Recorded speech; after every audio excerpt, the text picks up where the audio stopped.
오늘 본문의 배경은 예수님께서 예루살렘으로 들어가시다가 이른 아침 시장하셨던 것 같아요. 그래서 뭐 먹을 게 없을까 보니까 마침 무화과나무가 제법 크고 잘 자란 무화과나무, 또 울창한 잎사귀를 가지고 있는 제법 오래된 튼튼하고 아마 좀 생생한 무화과나무를 본 것 같아요. 그래서 거기 가면 혹시 열매라도 좀 있을까 싶어서 갔더니 열매가 하나도 없더라는 거예요. 실망한 예수님께서는 그 무화과나무를 꾸짖습니다. 그리고 나중에 돌아와 보니까 무화과나무가 말라 죽어 있더라는 거예요. 그러니까 제자들이 깜짝 보고, 아니 예수님께서 이 혼냈던 이 무화과나무가 말라 죽었네요. 그래서 이게 어떻게 된 일입니까? 했는데 주님께서 그때 뭐라고 말씀하셨냐면 믿음과 기도에 관한 말씀을 하시더라는 거예요. 저는 이것을 통해서 어쩌면 우리 인생에 달리는 열매가 무엇인가? 여러분들은 여러분들의 인생에 열매가 있습니까? 저는 이 말씀을 보면서 이 무화과나무, 열매 없는 무화과나무를 꾸짖는 주님의 그 말씀을 보면서 저 자신을 향해 주님께서 꾸짖고 있는 것 같아요. 야, 너는 열매를 위해 꽃도 포기한 너는 어째서 지금 내 앞에 열매가 없니? 여러분, 무화과라는 것은 없을 무, 꽃, 화자, 과실 과자예요. 무화과는 열매를 위해서 꽃을 포기한 나무입니다. 그리스도인들도 그렇죠? 하나님 앞에 열매를 맺는 인생이 되기 위해서 세상의 영광, 세상의 영화, 세상의 기쁨이라는 꽃을 포기한 무화과와 같은 존재라는 거예요. 그런데 열매가 없다는 거예요. 저는 이 말씀을 들으면서 어쩌면 내가 바로 그 무화과는 아닐까? 주님께서 내 앞에서 너는 열매를 위해 꽃도 포기한 네가 어째서 내 앞에 줄 열매가 하나도 없니? 이 꾸지람을 듣는다면 우리 인생이 얼마나 비참할까요? 아까도 말한 것처럼 무화과라는 것은 꽃을 포기하고 열매를 선택한 나무라는 거예요. 그래서 무화과, 꽃이 없는, 실제로 이 무화과는요 열매 속에 꽃이 있습니다. 그래서 수정을 하려면 그 열매 속에 벌레가 들어가서 수정을 해줘야 돼요. 그런 존재인데 열매가 하나도 없다? 우리는 그때 이렇게 말합니다. 아이고 주님, 아직 때가 되지 않아서. 실제로 이 같은 말씀을 마가복음에서는 아직 때가 이르다라고 말하고 있어요. 근데 또 주님이 이렇게 물어보실 것 같아요. 아직 때가 되지 않았다고? 그럼 너는 열매를 위해서 힘쓰고 애쓰고 있었니? 우린 늘 주님 앞에 면명합니다. 아이고 주님, 내가 주님께 드릴 열매가 없네요. 근데 주님 뭐라고 말씀하세요? 때가 아니라고 말하지만 너는 정말 나에게 줄 열매를 위해서 힘쓰고 애쓰고 살고 있냐고 물어보신다는 거예요. 저는 어쩌면 예수님의 그 분노와 예수님의 그 실망은 이 단순히 이 무화과 한 나무가 아니라 이 무화과 나무 같은 이 세상, 무화과 나무 같은 이 예루살렘과 이스라엘 민족, 그리고 무화과 나무 같은 우리를 향하신 주님의 실망감이 반영되어 있다고 생각합니다. 우린 그리스도인입니다. 우리 인생의 길에서 예수 그리스도를 만난 자입니다. 예수 그리스도를 만나고 나서 우리 인생 가운데 오신 주님은 이렇게 말씀하신다는 거예요. 너는 나를 위하여 열매를 준비하고 있고 그것을 위해서 애쓰는 인생이냐는 거예요. 주님께서 우리 인생 가운데 기대하시는 그 열매, 저는 그 열매가 여러분들 삶 가운데 있기를 주의 이름으로 축복합니다. 주님께서 무화과 나무를 통해서 얻고 싶어 했던 그 열매는 그 이른 아침 시장하신 주님의 허기를 채울 수 있는 무화과였다면, 여러분들의 인생 가운데 계신 그 주님께서 여러분을 통해서 얻기를 원하시는 열매는 무엇이냐는 거예요. 전 여러분들이 그 열매를 가진 인생이 될 수 있기를 주의 이름으로 간절히 축복합니다. 그렇다면 인생길 한가운데서 예수님을 만난 우리가 맺어야 될 열매는 무엇일까요?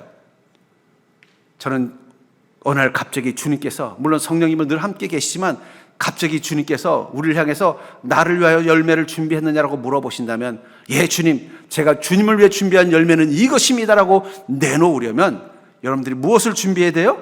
내가 맺어야 될 열매, 이 무화과 나무에겐 무화과인 것처럼 내가 주님께 앞에서 맺어야 될 열매가 무엇인지를 잘 깨닫고 그 열매를 준비하는 믿음 될 수 있기를 주의 이름으로 간절히 축복합니다. 먼저 그렇다면 예수님을 만나 우리가 맺어야 될 열매는 무엇입니까? 먼저 우리가 기억해야 되는 것은 주님의 기쁨이 되는 열매가 우린 항상 있어야 된다는 거예요. 주님의 기쁨이 되는 열매를 우린 항상 준비한 자가 되어야 된다고 말하고 있다는 것입니다. 19절을 보시면, 길가에서 한 무화과 나무를 보시고 그리로 가사 잎사귀밖에 아무것도 찾지 못하시고 나무에게 이르시되 이제부터 영원토록 내가 열매를 맺지 못하리라 하시니 무화과 나무가 곧 마른지라. 잎사귀밖에 아무것도 찾지 못했다라는 거예요. 이 무화과 나무는 아까도 말한 것처럼 어쩌면 예수님 눈에 확 띌 만큼 크고 우렁찬 나무였을 것입니다. 큰 나무니까 주님 어떻게 생각하실까요? 저 정도 큰 나무라면, 저렇게 무성한 잎사귀를 가진 나무라면 그래도 예수님이 드실 만한 열매가 한두 개는 있겠지라고 생각했던 거예요. 근데 하나도 없더라는 거예요. 근데 이 장면을 마가복음 11장 13절에 부연 설명하기 이렇게 말하고 있어요. 멀리서 잎사귀 있는 한 무화나무를 보시고 그 나무에 무엇이 있을까 하여 가셨더니 가서 보신즉 잎사귀 위에 아무것도 없더라. 이는 무화과의 때가 아니다. 무화과 때가 아니니까 열매가 없는 건 당연한 것처럼 느껴지지 않습니까? 근데 저는 이 때라는 단어를 한번 묵상해 봤어요. 이 무화나무가 열심을 다해서 얻으려고 하는 열매, 그리고 그 열매가 익어서 거둘 수 있는 때가 될 때 어떤 것을 열매로 꿈꾸면서 그 무화과 나무는 열심을 다했을까요? 어쩌면 그 무화과 나무를 주님께서 보시고 실망하신 이유는 단순히 열매가 없기 때문이 아니라, 아직 때가 되지 않았기 때문만이 아니라 그 열매가 거두려는 때, 거두려는 열매가 무엇인지를 주님은 보았기 때문일 수도 있어요. 어떤 열매를 거두는 때예요? 세상이 요구하는 열매를 거두는 때. 우리는 우리 인생에 어떤 열매를 맺고 싶어요? 세상이 기대하는 거. 너 그래도 잘 사는구나. 너 그래도 넌 괜찮은 인생이구나. 넌 정말 사랑받을 만한 존재구나. 세상의 기대에 존경받고 인정받을 만한 열매를 거두는 것에는 우리 마음이 있어요. 내가 어떻게 하면 내 인생을 성공해서, 그 성공이라는 단어 속에도 늘 전제가 뭐예요? 세상 사람들의 평가에서 성공해서. 그 세상 사람들 중에는 가족도 있고 친구도 있고 또 주변인도 있고 세상 사람들도 있다는 거예요. 세상 사람들이 요구하는 열매, 세상이 요구하는 열매를 위한 때를 우린 고민합니다. 또 내게 원하는 때가 있어요. 열매가 있어요. 나는 이런 인생이 될 거야. 이런 목표. 그것이 거두어지는 때를 우리는 고민하고 있다는 거예요. 근데 정작 중요한 건 예수님을 기쁘시게 하는 열매를 거두는 때에 대해서는 우리 고민하고 사냐는 거예요. 어쩌면 주님께서 이 무화과 나무를 보고 실망하신 더 큰 이유는 단지 열매가 없기 때문도 아니고 아직 때가 이르지 않았기 때문만이 아니라 그가 고민하고 맺고자 하는 열매, 그가 고민해서 거두려고 소망하는 그 때에 주님을 기쁘시게 할 열매, 주님을 기쁘시게 할 그 때는 없어서 그런 건 아닐까요? 우리도 그렇잖아요. 우린 예수님 만났다고 하지만 우리 고민 속에 맺고 싶은 열매는 누구를 위한 열매예요? 사람들을 위한 열매.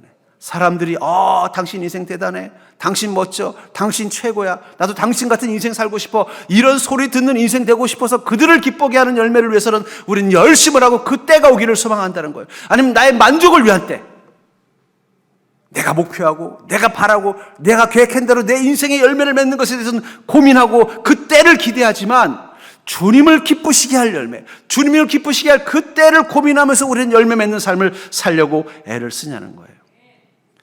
우리나라의 이 농사에는 이 농사를 시작하는 기준이 뭔지 아세요? 추석이라 합니다. 왜냐하면 가을에 곡식을 거두고 열매를 거두는데 추석 전에 수확을 해야 제값을 받고 높은 값을 받고 판대요. 근데 만약에 추석을 지나서 거두잖아요. 그러면 값이 뚝 떨어지는 거예요. 사과도 추석 전에 걷어서 팔면은 뭐 한 상자당 한 박스당 10,000원이라면은 추석 끝난 다음에 거둔 거는요, 그 값을 못 받는다는 거예요. 그러니까 어떤 때에 포커스를 맞추고 있어요? 이 추석이라는 포커스. 사람들이 필요로 하는 과일과 사람들이 필요로 하는 곡식과 사람들이 필요로 하는 야채를 추석이라는 때에 맞춰서 하고 있다는 거예요. 우리도 우리 마음 가운데 때가 있어요. 사람들이 기뻐하고 내가 만족할 수 있는 그 때를 위해서 오늘 열매 맺는 삶을 살려고 하지만 정말 주님께서 기뻐하시고 주님이 필요하시는 그 때를 위해서 열매를 맺는 마음을 가지고 있냐는 거예요. 이 무화과 나무에 어쩌면 주님이 보시고 가장 실망스러웠던 것은 열매가 없다는 것이 아니라, 그리고 그 때가 이르지 않아서가 아니라 그 열매 속에 주님을 기쁘시게 할 열매에 대한 관심이 없었고 주님께 필요한 그 때에 대한 관심이 없었던 것은 아니냐는 거예요. 주님이 기대하신 이 무화과 나무를 통해서 얻고자 했던 열매는 풍성한 열매가 아니에요. 아까도 말했죠. 무화과는 꽃이 열매예요. 그러려면 그 무화과 열매는 언제 맺어야 돼요? 꽃이 필 때부터 자라야 돼요. 가을에서 확 자라는 게 아니라 세상의 나무들이 꽃이 필 때 이 무화과 나무는 뭘 맺는다고요? 열매를 맺는 거예요. 그렇다면 주님이 계실 때 크지는 않지만 시더라도 작더라도 이 꽃 대신에 이 열매가 그 자리에 있어야 된다는 거예요. 이 세상의 나무들은 가을이 되면 열매를 거두잖아요. 그러나 먼저 봄에 무엇부터 해요? 꽃부터 피운다는 거예요. 그리고 꽃이 진 자리에 뭐가 생겨요? 작은 열매가 맺는 것처럼. 주님께서 기대하신 건요, 이 크게 익은 크고 달콤한 무화과가 아니라 주님의 이 허기지심을, 이 주님이 지금 지나가는 이 시간 주님께 채워줄 수 있는, 작고 익지 않아도 주님에게 주실 수 있는 그런 무화과를 기대하고 있었다는 거예요. 여러분, 주님께서 우리에게 원하시는, 주님을 기쁘시게 하는 열매는 큰 열매가 아니어도 됩니다. 달콤하고 정말 탁월한 열매가 아니어도 된다는 거예요. 지금 주님의 그 허기지심 앞에 주님을 기쁘시게 할 수 있는, 작지만 익지 않아도 돼요, 그걸 드릴 수 있다면 그게 바로 주님이 기대하는 열매라는 거예요. 전 그러면서 순종의 영성은 이런 거라고 생각해요. 절대 안 순종이란 작고 시지만 지금 주께 드리겠습니다. 예. 작고 시지만 지금 주님께 드릴 수 있는 게 순종이에요. 아이고, 주님 아직 때가 안 됐습니다. 제가 익은 다음에 드리겠습니다. 주님께서 언제까지 예루살렘에 계실까요? 아마 어쩌면 이 무화과 나무는, 그 첫 번째 무화과 나무, 이 나무는 주님 인격이 있다고 한번 가정해 봤을 때, 주님 앞에 섰더니, 아이고, 마침 아무런 열매도 없었던 거예요. 작은, 소위 말하는 이 작은 앵두만한 열매도 없었던 거예요. 시고 아직 먹을 수 없어서 짐승들도 쳐다보지 않고 길가에 지나던 행인들도 쳐다보지 않지만, 지금 목이 마르시고 좀 허기지신 예수님이 좀 시지만 삼킬 수 있는 그 작은 열매도 없었던 순간이었어요. 당황한 무화과가 예수에게 기도하며, 주님 잘못했습니다, 좀만 한 번 더 기회를 주십시오. 그리고 무화과 열심을 다해서 그 가을에 크고 달콤한 열매를 맺었어요. 근데 중요한 건 그때 주님은 거기 계시지 않습니다. 어디 계실까요? 저 하늘에 계시더라는 거예요. 여러분들, 우리가 주님 앞에 섰을 때 주님을 기쁘시게 하는 열매, 그것은 꼭 클 필요는 없습니다. 꼭 브릭스, 당도가 엄청 높을 필요도 없다는 거예요. 작고 시지만 주님이 원하시는 그 순간 주님 앞에 드릴 수 있는 것, 그게 바로 주님을 기쁘시게 하는 열매예요. 나중에 무화과 나무가 익어가지고 주님께 딱 드리려고 자기가 지은 모든 나무를 박스에 담아서 주님께 딱 드리려고 그랬더니 주님이 거절하시는 거예요. 얘야, 필요 없다. 나 천국에서 더 좋은 무화과 나무가 많더라. 천국 무화과 나무는 얼마나 더 달겠습니까? 얼마나 더 맛있겠어요? 우리가 이 땅에서 맺는 열매 가지고는 저 천국의 만큼의 그 기쁨과 만족을 줄 수 없어요. 지금 우리 삶 가운데 주님이 오셨을 때 주님을 기쁘시게 할 수 있는 열매를 준비하는 거, 그게 믿음이라는 거예요. 실제로 성경 속에 보면 이 작고 익지 않은 작고 신 열매를 주님께 드리는 그런 선하고 지혜로운 무화과 나무 같은 인생을 산 사람들이 있어요. 바로 예수님 발 앞에 향유를 부은 여인입니다. 이 당시에 예수님은요, 유대인들로부터 핍박을 당하고 있었고 제자들마저도 동요하고 있었어요. 우리가 계속 예수님 따라야 되는 거야, 말아야 되는 거야? 가룟 유다는 이미 벌써 불평불만이 많아가지고 뒤에 갈 때마다, 예수님 왜 그러신데? 야, 우리 예수님 따라다니다 우리도 죽게 생겼다, 야. 예수님 너무 외로우셨을 거예요. 주님이 복음을 전하고 구원하기 위해서 친히 인간으로 이 땅 가운데 오셨는데, 인간들은 하나같이 예수님을 실망시킨 거예요. 주님의 기쁨의 열매는 아무도 안 주는 거예요. 그때 한 여인이 자신의 가장 값진 향유를 가지고 와서 예수님 발 앞에 붓는 것입니다. 주님, 제가 주님께 지금 세상에 실망하고 낙심하신 주님을 위해서 내가 주님을 기쁘시게 하게 드릴 수 있는 이 열매는 이 향유뿐입니다. 그걸 발을 닦고 주님을 옆에 경배할 때, 그게 바로 작고 익지 않은 열매를 주님께 드리는 거라는 거예요. 5,000명이 넘는 사람들이 먹을 것이 없어 굶주리고 있을 때 한 소년이 보리떡 5개와 물고기 2마리를 가져와서, 주님, 이거 얼마 되지 않는데 이거 가지고 주님께서 원하시는 거 드릴 수 없는데 이거라도 주님께 드리고 싶습니다. 작고 익지 않은 열매 같은 그 도시락을 주셨을 때 주님이 기뻐하시면서 어떻게 해요? 그것을 축복하시고 5,000명이 먹을 수 있는 복으로 바꾸셨다는 거예요. 베드로의 고백. 사람들은 예수님을 이해하지 못하고, 어떤 사람들은 심지어는 제자들마저도 예수님 무슨 하나님이야, 그냥 선지자이시고 또 침례 요한 같은 분이시지. 아마 베드로도 아직 마음에, 그래, 예수님 하나님이야, 예수님은 이 그리스도시야, 이 확신이 완전히 있지는 않았지만, 너는 나를 누구라고 하느냐라고 물은 그 순간, 주님, 그렇습니다, 주님은 그리스도시요 살아계신 하나님의 아들이십니다. 이 아직 익지 않은 믿음의 고백. 만약에 이게 베드로가 이 고백을 할 때 정말 완전히 익은 믿음처럼 확실한 고백이었다면 나중에 예수님을 3번이나 부인했겠습니까? 부인하지 않았다는 건 뭐예요? 이 고백을 할 때도 그는 완전한 믿음은 아니었다는 거예요. 예수님이 그리스도이시고 하나님의 아들이라는 이 마음은 있는데 아직 완전히 익지 않은, 확신이 없는, 흔들리는 마음이었지만 어떻게 한 거예요? 그렇습니다. 주님은 그리스도시요 살아계신 하나님의 아들이십니다. 주님 너무 기뻐하셨어요. 그래서 뭐라고 그래요? 너의 그 반석 위에 내가 교회를 세우리라. 아마 그 고백이 완전히 익었을 때는 언제일까요?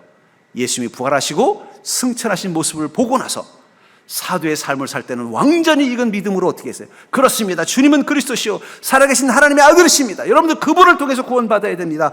이제는 완전히 익은 믿음으로 나아갔지만 처음 주님 앞에 고백할 때는 그도 완전한 믿음이 없었기 때문에 흔들렸지만 그 쉬고 익지 않은 믿음을 고백했다는 거예요. 그게 주님의 기쁨이 됐다는 거예요. 여러분들, 우리가 주님 앞에 설 때 때가 다 돼서 충분히 주님께 드릴 만한 그 열매, 그것을 드릴 수 있으면 너무나 좋지요. 그러나 중요한 건 내가 드릴 수 있는 준비가 아니라 주님이 지금 내 앞에 시작이 하신다는 이 사실이 필요하다는 거예요. 작고 익지 않았지만 지금 시작하신 주님에게 드릴 수 있는 작은 열매와 같은 믿음을 준비할 수 있다면 그게 바로 우리가 복된 열매를 가진 인생이라는 것입니다. 그렇기 때문에 여러분들, 우리는 우리 인생의 고민을 바꾸셔야 돼요. 나와 세상을 위한 열매가 아니라 나는 주님을 위한 열매를 지금부터 준비하고 있는가? 아이고 주님, 내가 세상을 위한 열매 잘 맺고 나를 위한 열매도 잘 익으면 그때부터 주님을 위한 열매를 준비하겠습니다가 아니라는 거예요. 주님은 그때 이곳에 계시지 않습니다. 주님은 그때 여러분들 옆에 계시지 않는다는 거예요. 지금 주님이 여러분들 앞에 계실 때, 내가 너를 써야겠다라고 말씀하실 때, 비록 작고 익지 않은 열매이지만 주님의 기쁨이 될 수 있는 그 열매를 드릴 수 있다면 그게 바로 우리가 복된 피조물이라는 것입니다. 그런 의미에서 주님께서 쓰시겠다고 했을 때 그 어린 나귀, 이 나귀는 아직 사람도 태워보지 않았고 이 어린데 어떻게 하겠습니까? 라고 주인이 한 게 아니라 어떻게 했다고 그랬어요? 즉시 보냈다. 주님이 쓰시겠다면, 이 작고 어린 나귀더라도 주님이 쓰시겠다면 주님께 드리겠습니다. 아마 저 천국에 가면은요 기념관이 있을 것 같아요. 그 기념관에 가면요 안에 이 어린 나귀는 있을 것입니다. 뭐라고 되어 있을까요? 예수님께서 쓰시겠다고 하실 때 즉시 사용된 어린 나귀. 아마 바깥에 가면 무화과 나무 하나 있을 거예요. 주님께서 열매를 찾았지만 결국은 찾지 못해 죽은 무화과 나무. 옆 사람 보고 인사해 볼까요? 어린 나귀로 사시겠습니까? 무화과로 사시겠습니까? 주님이 쓰시겠다고 할 때 주님은 때가 다 돼서 다 익은 그것을 원하시는 게 아니라 지금 주님께서 필요하셔서 시지만 작지만 주님의 그 허기를 조금이라도 채울 수 있는 이 작은 열매, 멋지진 않지만 그러나 주님께서 그 예루살렘에 걸어가지 아니하시고 타고 갈 수 있는 그 어린 나귀, 그런 믿음의 열매를 주님은 우리에게서 찾고 계신다는 것입니다. 그러나 사랑하는 성도님들, 내게는 주님의 기쁨이 되는 열매가 있는지 그것을 고민하고 지금 주님께서 오시더라도 난 그걸 드릴 준비가 되어져 있는지 고민하는 믿음 되기를 주의 이름으로 축복합니다. 두 번째로, 예수님을 만난 우리가 맺어야 될 그 열매는 바로 주님을 기쁘시게 하는 가장 좋은 열매는 바로 믿음입니다. 주님께서 주님을 기쁘시게 할 가장 좋은 열매는 믿음이라는 것입니다. 본문 20절부터 21절에 보면 제자들이 보고 이상히 여기 이르되 무화과 나무가 어찌하여 곧 말랐나이까? 예수께서 대답하여 이르시되 내가 진실로 너에게 이르노니 만일 너희가 믿음이 있고 의심하지 아니하면 이 무화과 나무에게 된 이런 일만 할 뿐 아니라 이 산더러 들려 바다에 던져지라 하여도 될 것이요. 아니 이 무화과 나무가 말랐다고 얘기했더니 갑자기 주님께서 뜬금없이 뭐라고 말씀하세요? 너희가 믿음이 있고 의심하지 않으면은 이런 일뿐만 아니라 이 산을 저 들로 던져도 바다에 던져라 하여도 될 것이다.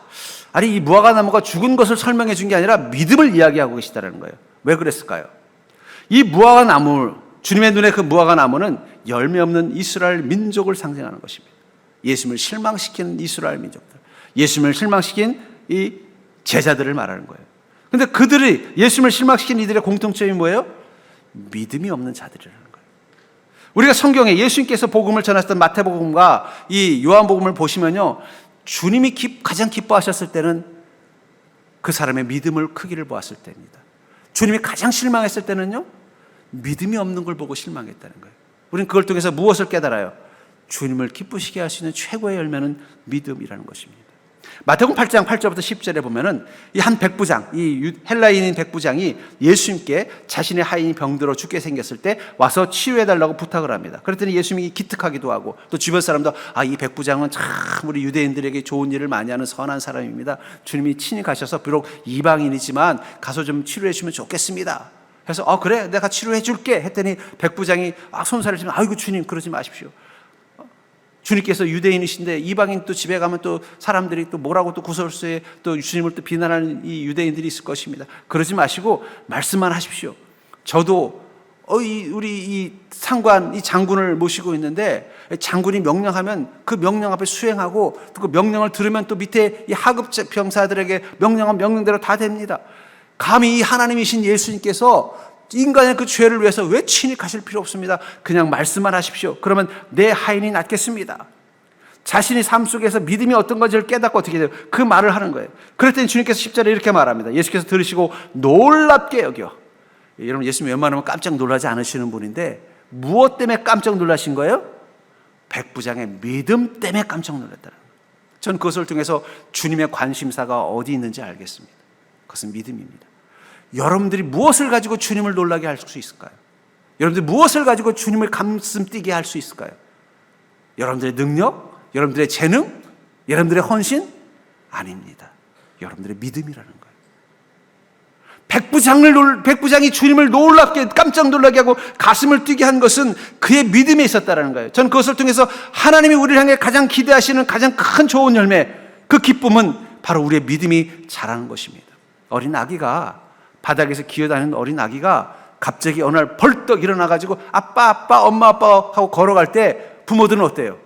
깜짝 놀라가지고 아이고 우리 아이가 이제 걸어다니네 하면서 막 사진을 찍고 막 영상을 찍어가지고 동네 사람들한테 다 돌리잖아요. 우리 애가 걸어다닌다고, 우리 애는 천재인가 보라고, 우리 애는 아무래도 농구 선수를 시켜야 되겠다고. 그럼 그래 그 나이 때쯤 다 걸어다니지 이게 뭘 대단한 기쁨이라고 우리한테 했나? 그 기쁨의 가치를 깨달을 수 있는 건 부모밖에 없다는 거예요. 여러분들이 아기가 걸어다닌다고 감동이 됩니까? 어떨 때 감동이 돼요? 그게 내 새끼거나 내 손주면 감동이 되죠. 남의 새끼면 감동 없어요. 그냥 뭐 그 나이 되면 다 걸어다니지 뭐 괜히 걸어다니면 엄마 아빠만 피곤하겠네 이 생각밖에 안 든다는 거예요. 근데 오히려 이 아이가 걸어다니는 순간 그 부모는요 그게 최고의 기쁨인 거예요. 뭐 그 아이가 구구단을 다 외우는 게 기쁨이 아니라는 거예요. 걸어서 엄마 아빠에게 올 수 있다라는 거, 그 땅에서 일어나서 걸을 수 있는 것만 가지고도 너무너무 기뻐서 어떻게 돼요? 그냥 너무 신나서 막 자랑한다는 거예요. 하나님께서 우리 인생을 보고 가장 기쁠 때는 어떨 때예요? 믿음으로 일어나서 걸어갈 때입니다. 왜냐하면 하나님 우리의 아버지시기 때문에. 우리가 믿음으로 일어서 나가서 걸어갈 때, 믿음으로 일어설 때 주님은 너무 기뻐서 막 어쩔 줄 몰라 하시는 거예요. 그럼 믿음으로 일어난다는 게 뭐예요? 죄의 중력을 이기고 일어나는 것입니다. 우리는 죄의 무게에 살아가는 존재예요. 믿음은 죄의 그 무게를 딛고 일어서게 만들어주는 능력이 있다는 거예요. 믿음은 이기심의 그 방향으로부터 우리를 턴하게 해서 이기적인 게 아니라 이타적인 존재로 나가도록 만들어주는 힘이 있습니다. 여러분 믿음 좋은 사람 중에 이기적인 믿음 가진 사람이 있습니까? 가끔 그런 믿음이 있다고 하는데 그건 가짜일 확률이 높습니다. 믿음은 우리를 이타적으로 되게 만들어요. 믿음이 생기면 하나님을 생각하게 돼 있고 믿음이 생기면 사람을 바라보게 돼 있는 거예요. 왜 그 선한 사마리아의 비유에서 이 대제사장과 이 레위인을 주님께서 싫어하셨어요? 그들은 믿음이 있다고 하지만 결정적인 순간에 어떻게 돼요? 자기만 생각하더라는 거예요. 근데 그 선한 사마리아인은 어때요? 믿음이 있는지 없는지 확신 없지만 믿음이 있으니까 어떻게 돼요? 그 강도 만난 자에게 마음이 가잖아요. 믿음은요 이기심이라는 본능을 이겨내고 이타심을 가지고 살도록 만들어주는 힘이 있어요. 그러니까 믿음 있다고 하면서 이기적인 사람 보면 속으로 그러셔도 돼요. 저 사람은 가짜 믿음이거나 일어서지 못하는 믿음이에요. 믿음이 있으면요 주님의 꿈을 향해 걸어나가게 만들어줍니다. 아까 우리가 불렀던 찬양에 아버지 당신의 마음이 있는 곳에 나의 마음이 있기를 원합니다. 믿음이 생기면 주님의 마음이 있는 곳에 내가 있기를 원한다는 거예요. 주님의 꿈, 주님의 인생을, 예수님은 믿음을 가지신 하나님이셨기 때문에, 믿음을 가진 하나님의 아들이셨기 때문에 누구를 위해서 사셨어요? 아버지를 위해서 한 거예요. 아버지의 뜻을 위해서 자신의 삶을 살아갈 수 있는 그 믿음으로 일어나는 거예요.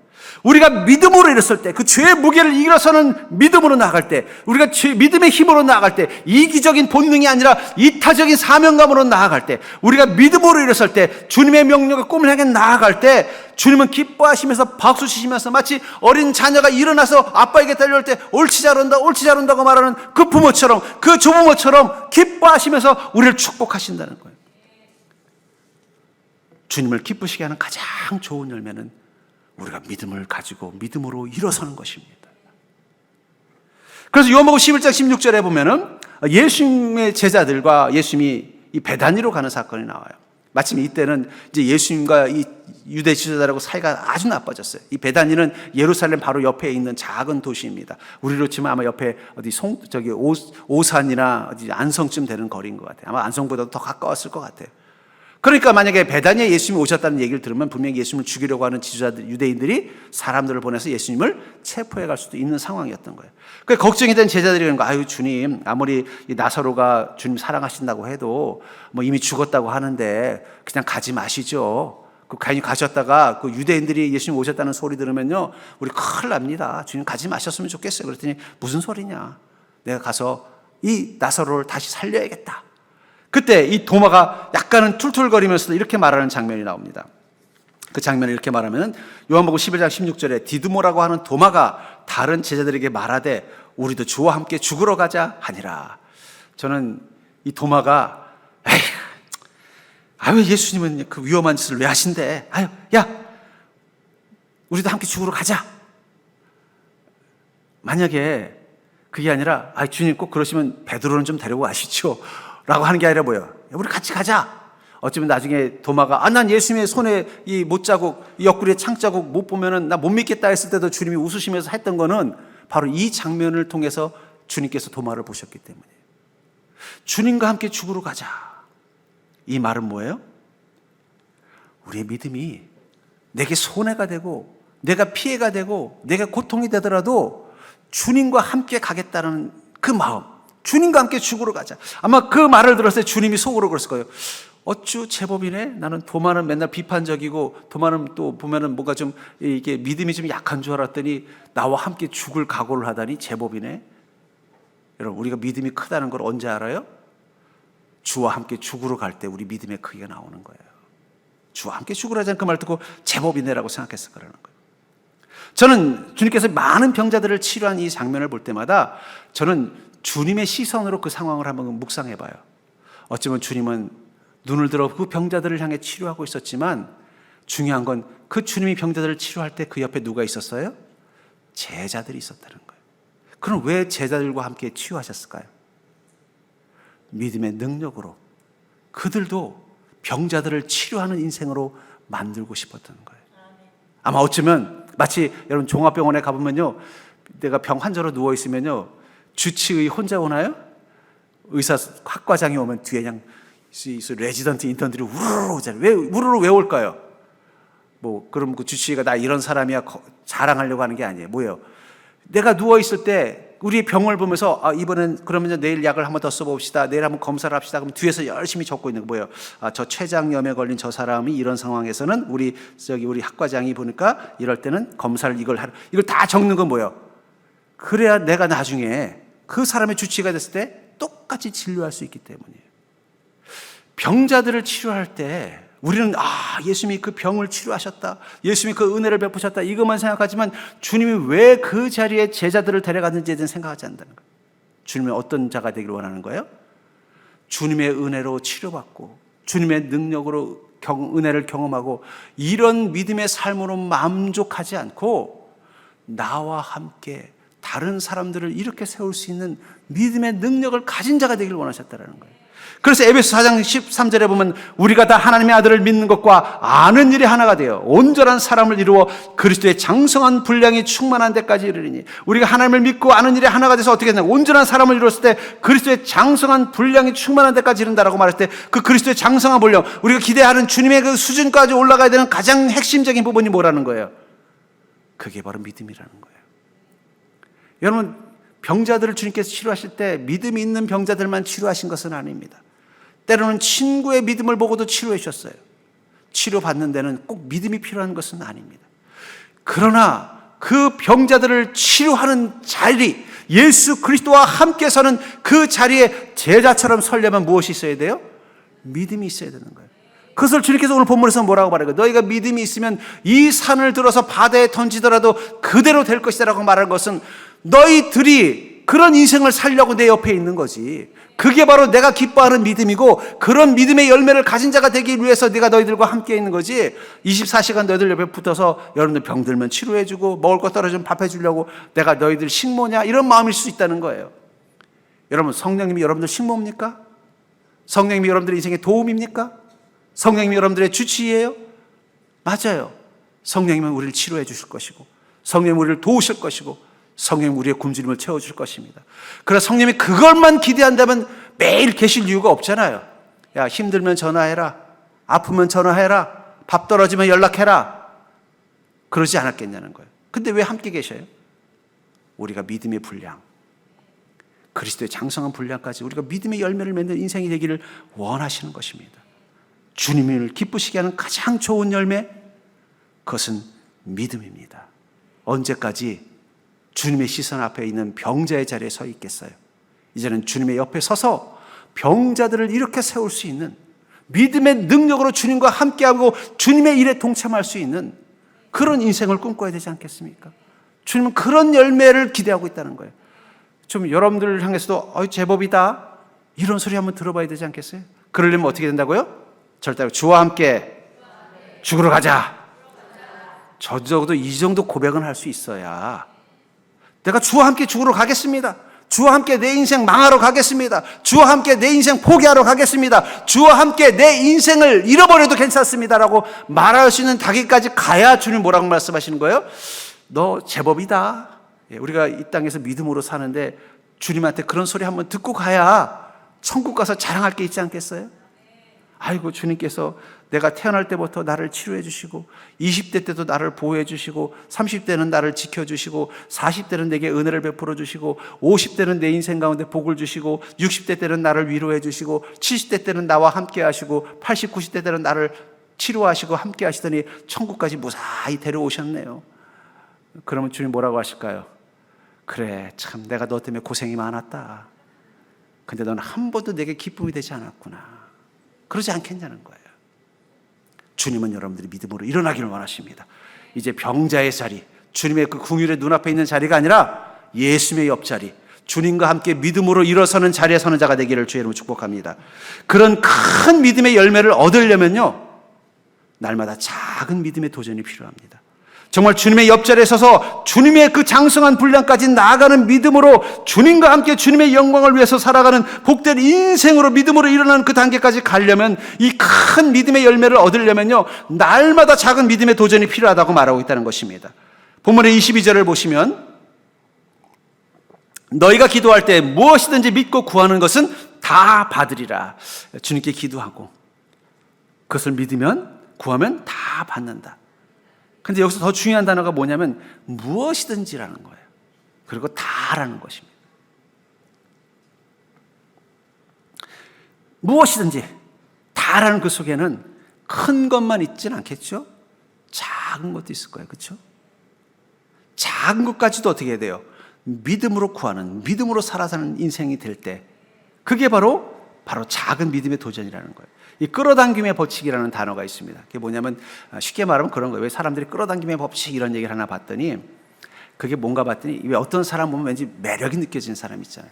저 사람하고는 왠지 같이 일하고 싶은 사람, 저 사람은 왠지 뭔가 잘 될 것 같은 사람, 저 사람이 하면 뭔가 잘 되는 것처럼 느껴지는 사람들에게 그 비결이 뭔가를 연구해 보니까, 뭔가 이게 어떤 기능적으로 혹은 뭔가 산술적으로 판단은 안 되지만 그 사람에게는 뭔가 강렬한 힘과 에너지가 있다는 걸 느끼는 거예요. 실제로 이렇게 사업을 해보신 분들은 안다 그래요. 저분은 뭔가 배운 건 많지 않지만 왠지 저분은 저 일을 하면은 탁월할 것 같고, 뭔가 저 사람이 손을 대면 막 잘 될 것 같은 그 강력한 힘이 있다는 거예요. 그래서 세상 사람들은 그걸 행운, 복, 이런 거라고 생각하는데, 저는 은혜도 그렇다고 생각해요. 은혜의 능력, 풍성함을 경험하게 만드는 그 힘이 있다는 거예요. 근데 그 힘은 어디서부터 오느냐? 믿음으로부터 온다는 거예요. 여러분, 우리 그리스도인들은 다 끌어당기는 능력을 가지고 있습니다. 그게 믿음의 힘이라는 거예요.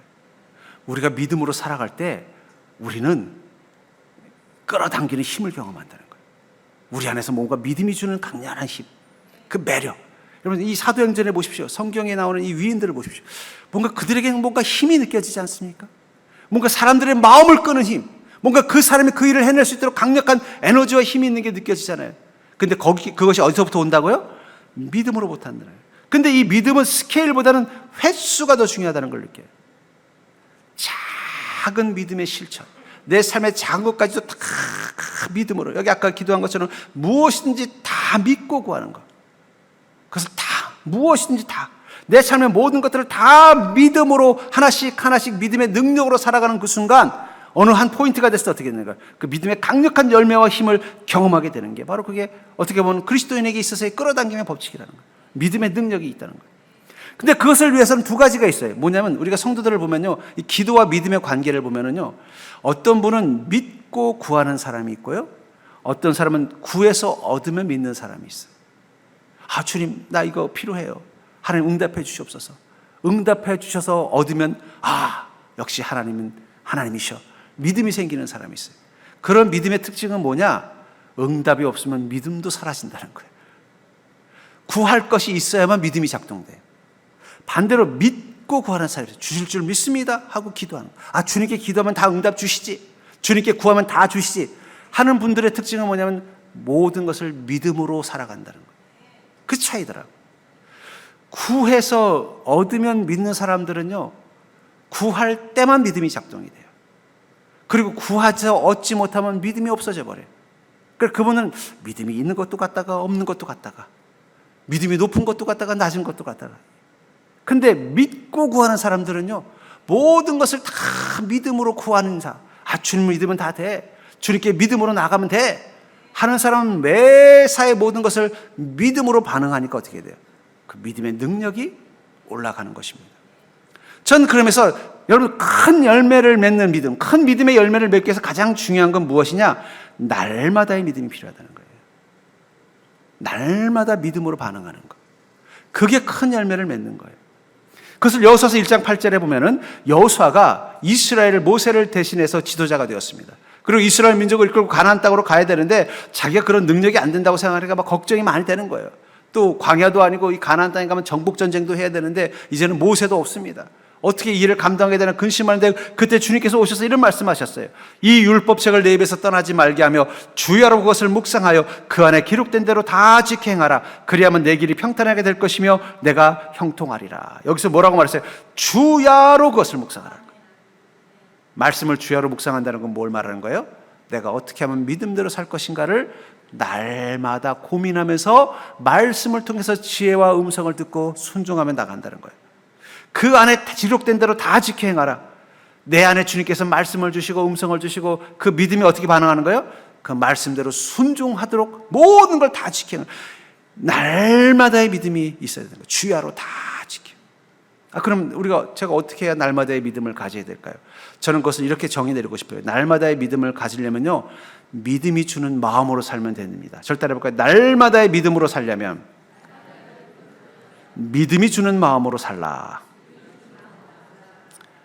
제가 이 그리스도인들을 보면요, 믿음이 있는데 믿음이 주는 마음으로 사는 그리스도인은 있기도 하고 없기도 하고 그래요. 마음이라는 것은, 우리가 혼이라고 불리는 이 마음은 크게 세 가지로 분류합니다. 지정의, 생각, 감정, 의지입니다. 이것을 또 애니어그램이라는 인간의 심리를 파악하는 기술에서는 머리형 인간, 가슴형 인간, 장형 인간이 있대요. 그 머리형 인간은 뭐냐면 어떤 상황이 되면은 생각을 한대요. 분석을 하고 판단을 해서 결론을 내리면 행동한다는 거예요. 가슴형 인간은요, 자기 가슴이 뛰어야 돼요.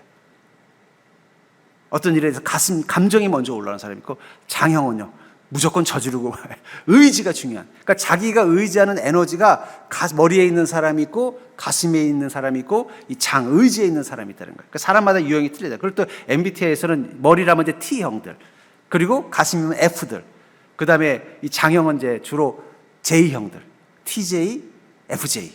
행동으로 의지형. 그러니까 이제 그렇게 분류할 수 있어요.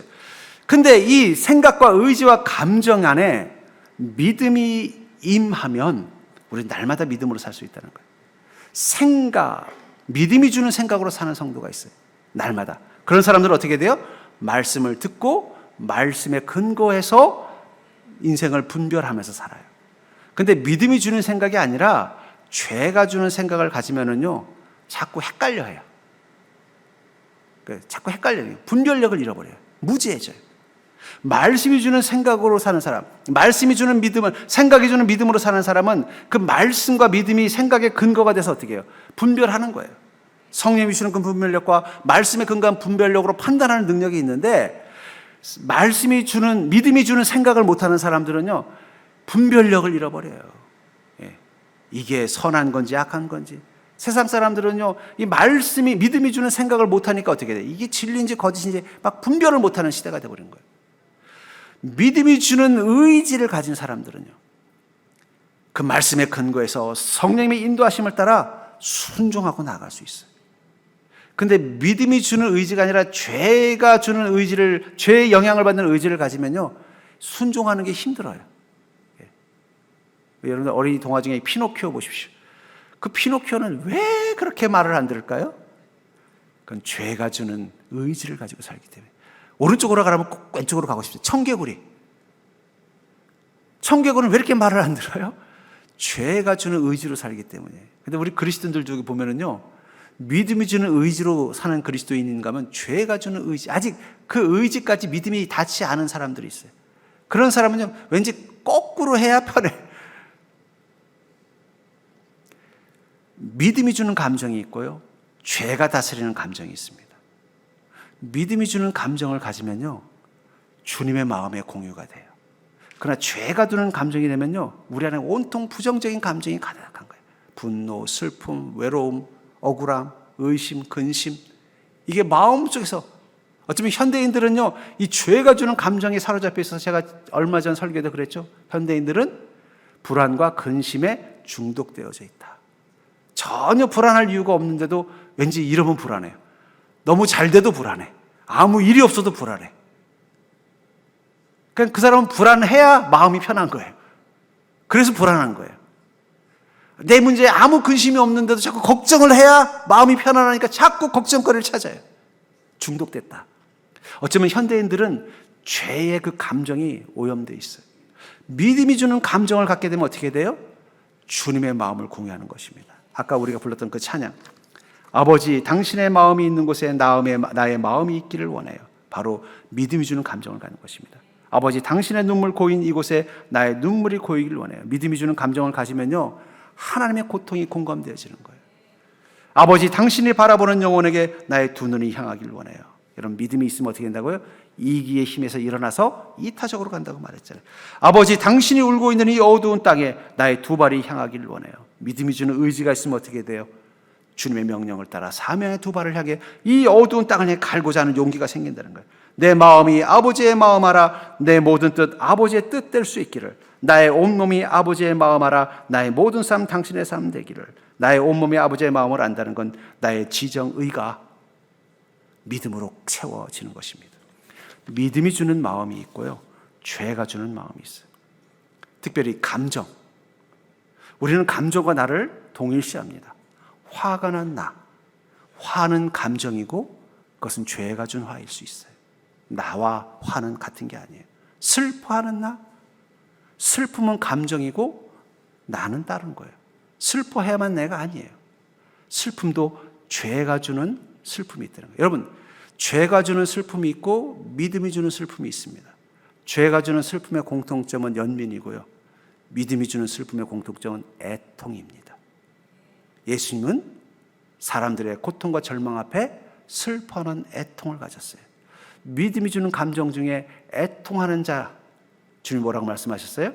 애통하는 자는 복이 있나니. 믿음이 주는 슬픔이 있다니까요. 죄가 주는 기쁨이 있고요, 믿음이 주는 기쁨이 있습니다. 죄가 주는 기쁨은 쾌락입니다. 믿음이 주는 기쁨은 뭐예요? 그것은 주님의 영광이 되는 기쁨이라는 거예요. 우리의 감정, 특별히 우리 현대인들은요, 물론 생각도 의지도 믿음이 아니라 죄의 지배를 받고 있지만 특별히 감정이 죄의 지배를 받고 있어요. 죄가 주는 감정, 그것을 스스로 착각하기를 나 지금 화났어. 죄가 주는 감정, 난 너무 슬퍼. 늘 주어가 누구예요? 나예요. 절 따라 볼까요? 죄가 화났어. 죄가 너무 슬퍼. 사실은 죄가 주는 감정이라는 거예요. 그럼 어떻게 하면 되겠어요? 죄가 아니라 믿음이 주는 감정. 주님이 화났다면 그건 화내셔도 돼요. 주님이 슬프시다면 그건 슬퍼하셔도 돼요. 주님이 외롭다면 그건 외로우셔도 돼요. 그게 믿음이 주는 감정이라는 거예요. 내가 믿음이 주는 감정을 갖게 되면 어떻게 될까요? 죄가 주는 그 감정을 직시하고 분별하고, 아, 이건 죄가 주는 감정이구나. 그러려면 제일 첫 번째가 뭐라 그랬어요? 나와 감정을 분리하는 자세가 필요하다. 화가 난다고 해서 그 화가 나는 나가 아니에요. 죄가 내 안에서 화를 일으킨 거예요. 근데 믿음이 화를 일으킨다면 그 화는 내셔야 돼요, 여러분들. 믿음이 슬퍼한다면 그 믿음은, 그 슬픔은 가져야 돼요. 현대인들은 죄가 주는 슬픔은 많아요. 그래서 자기 연민에 빠져서, 아이고, 나는 왜 이렇게 팔자가 기구해가지고 맨날 이런 생사나. 그러나 다른 사람을 향한 애통함은 다 잃어버렸잖아요. 다른 사람 불행한 건 관심도 없어요. 내 손에 가시 박힌 건 고통스러워도 남들의 인생이 무너진 건 관심도 없어요. 죄가 주는 감정에만 사로잡혀 있더라. 믿음이 주는 감정. 주님은요, 우리가 날마다 믿음으로 살기를 원하십니다. 그리고 믿음으로 산다는 건 다른 게 아니에요. 날마다 믿음이 주는 마음으로 사는 거예요. 내 생각이 믿음이 주는 생각을 하고, 내 의지가 믿음이 주는 의지의 결단을 따라가고, 내 감정이 믿음이 주는 감정을 따라가면 날마다 믿음으로 살잖아요. 그렇잖아요. 우리가 생각 없이 하루 살 수 있어요? 근데 그 생각이 다 믿음이 주는 생각이라면 우리는 날마다 믿음으로 사는 것입니다. 우리가 어떤 행동을 안 하고 살 수 있습니까?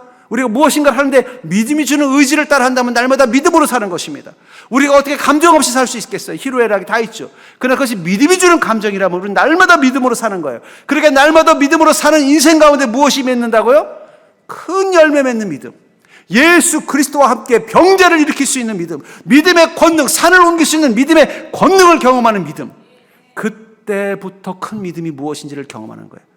그 전제가 뭐라고요? 믿음이 주는 마음으로 사는 것부터 훈련된다는 거예요. 전 그런 의미에서 주님 앞에 선 여러분들, 이 무화과 나무를 만난 주님처럼 주님 앞에 선 여러분들, 주님께서 그러실 거예요. 너 나를 위해서 어떤 열매를 준비했니? 그때 여러분들이 주님, 비록 아직은 작고 시지만 주님께 드리고 싶은 이 믿음이 있습니다. 이걸 주님 받아주시옵소서. 주님께서 만약에 그 무화과 나무의 그 작은 열매를 먹으셨다면 어떻게 됐을까요? 그 무화과 나무는 아마 그해 엄청난 열매를 맺을 뿐만 아니라 요즘 무화과 나무의 평균 수명이 뭔지 모르면 아직도 이스라엘 땅에 살아있었을지도 몰라요. 아니, 벌써 주님께서 저 천국 광장 한가운데 엄청나게 큰 무화과 나무, 예수 그리스도에게 작은 열매를 주님이 시장할 때 드린 열매, 그 밑에 그냥 그늘이 있어가지고 어디 공원의 한가운데 있는 그 우렁찬, 마치 저 속리산에 있는 정의 품성처럼 그 안에는 멋진 무화과 나무가 돼서 천국 광장 한가운데 심어져 있을지도 모른다는 거예요. 그게 뭐라는 거예요? 주님이 그 앞에 섰을 때 그가 작은 열매만이라도 준비했다면 달라졌을 거라는 거예요. 여러분, 우리는 무화과 나무와 같은 존재입니다. 언제 주님께서 우리 인생 가운데 오셔서 나에게 줄 열매가 준비되었느냐라고 물어보실지도 몰라요. 그것이 지금일 수도 있다는 거예요. 그렇다면 여러분들은 주님을 위해서 어떤 열매를 준비하셨습니까? 그것을 지금 가지고 계십니까? 여러분들의 믿음, 여러분들의 인생, 그 속에 주님의 때 주님께 드릴 열매가 준비되어져 있는 복된 인생이 될 수 있기를 주의 이름으로 간절히 축원합니다.